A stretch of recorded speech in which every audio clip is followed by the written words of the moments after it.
Got the wrong guy, pal. I was with her all night. Come on, let's go. Strange things happen there. Louis Degas. Guy's a millionaire. I need to go with you.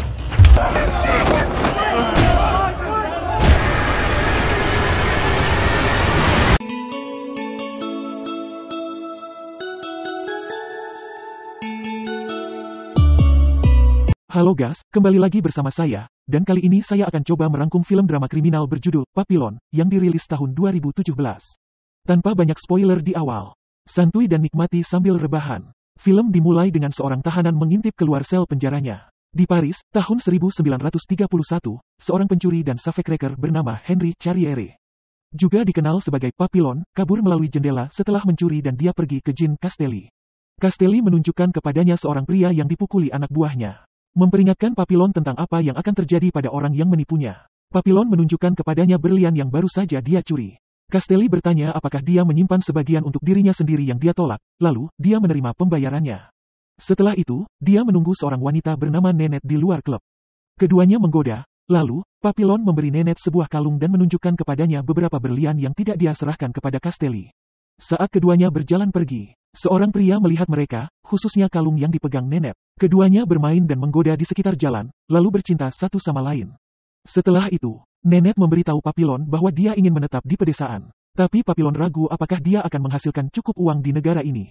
Papillon kemudian meminta 6 bulan untuk menghemat uang. Tetapi dia tidak ingin menunggu selama itu. Percakapan mereka terputus saat nyonya rumah Papillon mengetuk, meminta uang sewa.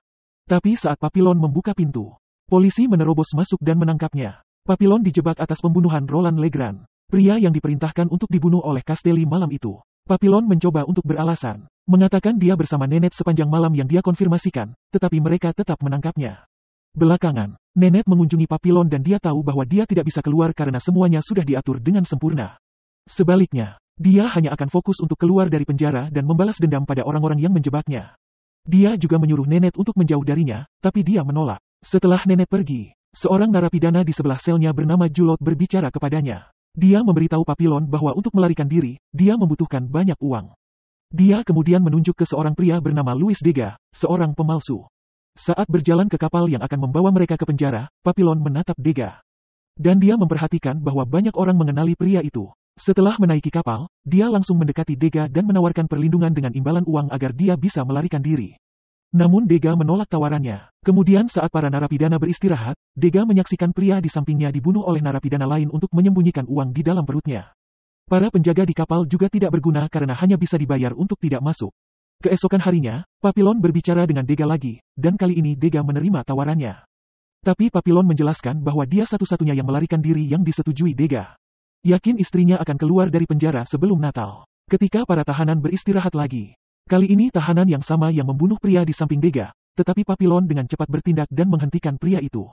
Keduanya berkelahi, dan tahanan lainnya bersorak.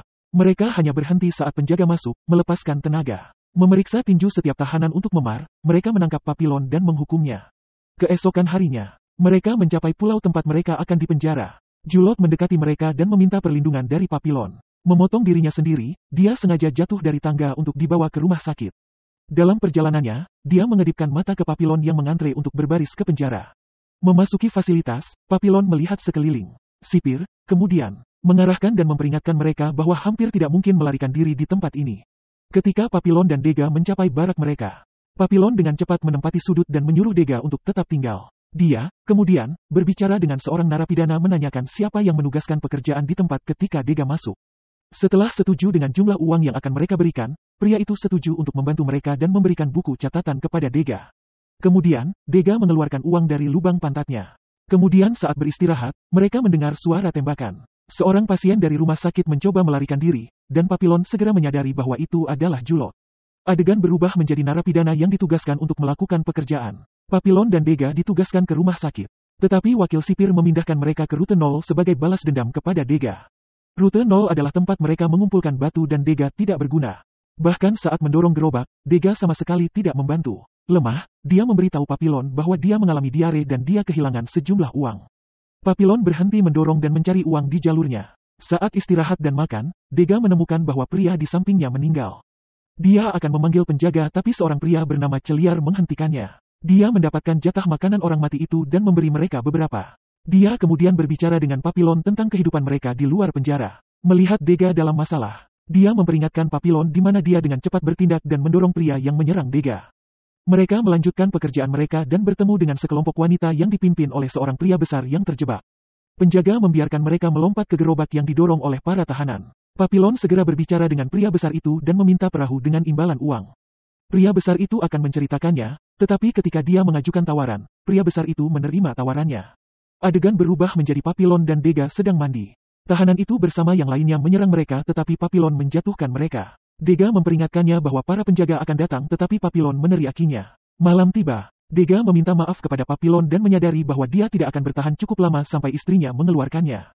Jadi dia memutuskan untuk melarikan diri dengan Papillon. Sebelum tidur, Dega menyuruhnya untuk memanggilnya, Louis.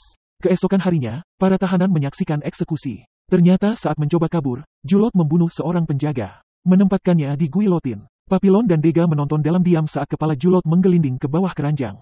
Sipir, kemudian, memerintahkan Papillon untuk memilih tahanan lain untuk membawa tubuh Julot kemana dia mengambil Dega. Saat membawa jenazah ke hutan, Dega mogok dan berhenti membawa. Penjaga memerintahkan dia untuk melanjutkan, tapi karena tidak bisa menurut, penjaga mencambuk punggung Dega. Tidak tahu harus berbuat apa untuk membantu Dega. Papillon mengambil batu lalu menumbuk kepala penjaga dan kabur. Penjaga lain dengan cepat mengikutinya sementara yang lain menjemput Dega. Hari sudah gelap saat Papillon mencapai pria besar itu. Tapi itu jebakan, dan penjaga menangkapnya. Untungnya, penjaga yang dia serang tidak mati, jadi mereka akan mengirim Papillon ke sel isolasi di pulau lain selama 2 tahun. Tempatnya terlalu sepi, dan kesunyian mengacaukan stabilitas mental Papillon. Diberi sedikit makanan dan berolahraga, dia melakukan segalanya untuk membuat dirinya sibuk. Suatu hari, jendela di pintu terbuka dan dia mengintip keluar. Hal ini menyebabkan sipir tempat mengunjunginya dan beberapa pemukulan. Tapi dia tidak melawan atau membalas. Hanya memberi isyarat agar mereka tetap diam. Hari-hari berlalu lagi, dan dia terkejut melihat embernya berisi kelapa dengan catatan bahwa dia akan selalu punya kelapa.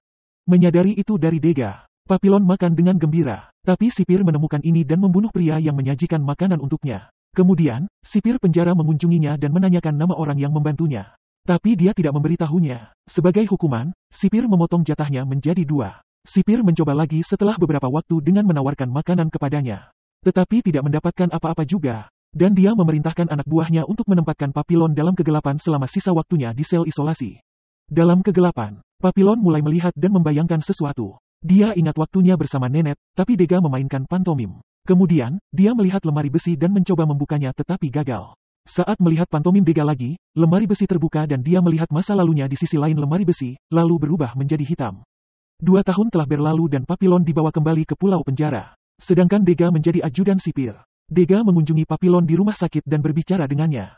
Dia menemukan bahwa Papillon hanya berpura-pura memiliki penyakit mental. Kemudian, mereka mendiskusikan rencana untuk melarikan diri di mana mereka akan memanfaatkan acara pemutaran film yang akan berlangsung di penjara. Setelah mengatakan bahwa mereka membutuhkan bantuan Celiar, Papillon bertindak gila dan mendorong Dega menjauh. Adegan berubah menjadi Papillon menyaksikan petugas rumah sakit melakukan pelecehan seksual terhadap seorang pasien bernama Maturet di ruang kenyamanan. Dia, kemudian, berbicara dengan Maturet dan menawarkan dia untuk melarikan diri bersama mereka, dengan imbalan mengganggu petugas rumah sakit yang dia setujui. Keesokan harinya, Papillon, Dega, Celiar, dan Maturet membicarakan rencana mereka untuk melarikan diri. Setelah pertemuan itu, Dega mencurigai Celiar, tapi Papillon mempercayainya. Dia, kemudian, memberi Dega obat penenang untuk membuat para penjaga tertidur. Malam tiba, semua orang bersenang-senang. Dega meminta sebotol minuman keras lalu memasukkan obat penenang ke dalamnya. Sementara itu, di rumah sakit, Maturet menggoda petugas. Papillon dan Celiar segera mengikuti dan menjatuhkannya. Kesal, Maturet menendangnya dan membuat keributan. Para penjaga di bawah mendengarnya dan salah satu dari mereka memeriksanya. Untungnya, obat penenang membuatnya jatuh pingsan, lalu mereka menyerang penjaga yang tersisa di lantai bawah.